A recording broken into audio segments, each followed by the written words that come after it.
苹果12 Pro 更换官方原装电池，该如何判断换的是不是原装的呢？以这部12 Pro 为例，给大家演示一下 iPhone 12 Pro 更换原电的全过程。先来查看一下设置，电池中的电池健康，可以看到现在电池健康是 86%。下面我们连上 WiFi， 先来跑一遍维修前诊断，找到设置中的隐私与安全性，分析与改进，进入诊断模式。苹果更换官方原装电池，维修前都需要跑一遍诊断。这一步是为了检测手机有没有其他问题。跑完诊断，我们将手机关机，取出卡托，来检测一下维修前的气密性。打压完成，保压，显示绿灯，气密通过。检查一下静电手环，功能正常。下面进入维修，先打下2个尾插螺丝，这是专用的拆屏夹具，推入热拆屏仪器中，开始加热，温度达到，需要等待2分钟，让手机边框受热更均匀。加热完成，放下吸盘，慢慢转动旋钮，抬起屏幕。上面这个旋钮是有扭矩的。取下手机，来看一下，内部机舱非常整洁，之前没有维修过。拿出拆机托盘，把拆开的屏幕固定好。给人脸组件贴上保护贴纸。现在来拆屏幕挡板和电池挡板。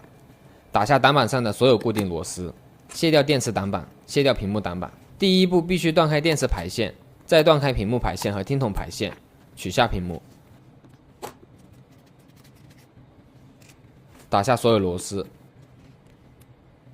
取出扬声器，扯出电池胶，先拿走这个扬声器的防尘皮套，取下电池，把残胶清理掉。下面来清理机壳里残留的防水胶，防水胶要重点清理干净，不然会影响气密性。这也是我们每次在视频里都会强调的。我看到评论区有人质疑维修后手机的防水性，认为一旦拆过机维修过，手机就不存在气密性防水效果这一说了。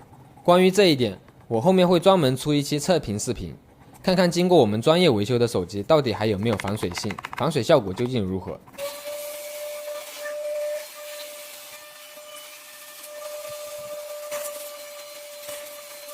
来看看清理完的效果。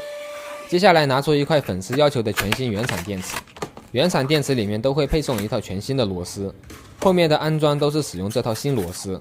先贴回扬声器的防尘皮套，现在来安回扬声器，先把每颗螺丝扭到固定的位置，最后再打好扭矩。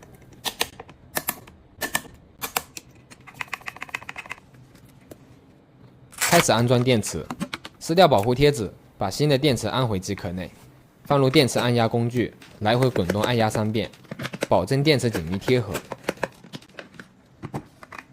扯出电池保护盖板上的双面胶，取下保护盖板。下面给手机贴上一张全新的原厂防水胶，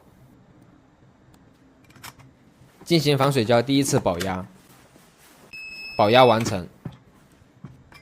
我们撕掉防水胶第一层保护膜。下面拿出屏幕，在安装以前需要先来清理屏幕上残留的防水胶，进行仔细的擦拭清理。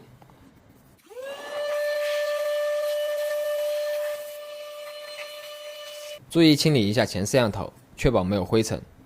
下面我们来安装屏幕，扣上屏幕排线、听筒排线和电池排线，将屏幕固定好。拿出刚才没有用完的新螺丝，安回电池挡板，打上所有固定螺丝，安回屏幕挡板，打上螺丝，统一打上扭矩。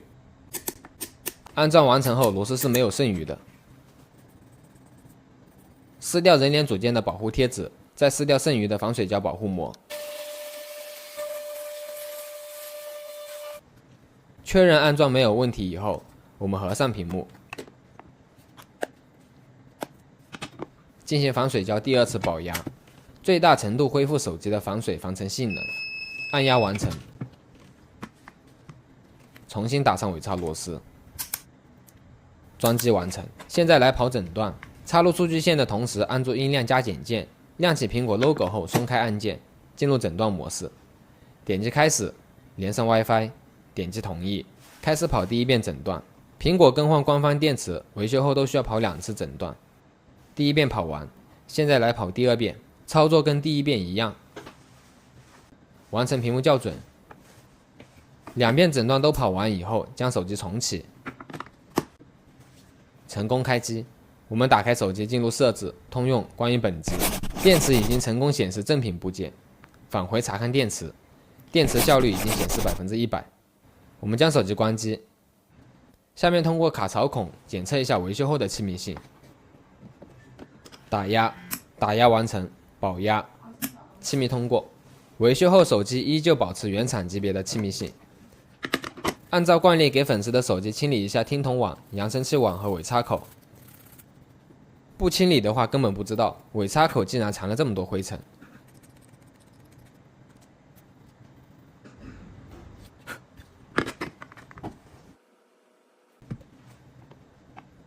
把屏幕擦拭干净，给粉丝送一张新的钢化膜贴回。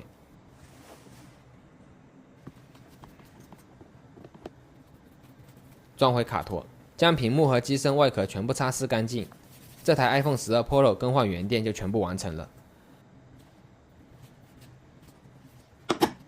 把换下来的旧电池打包好，需要发回给官方。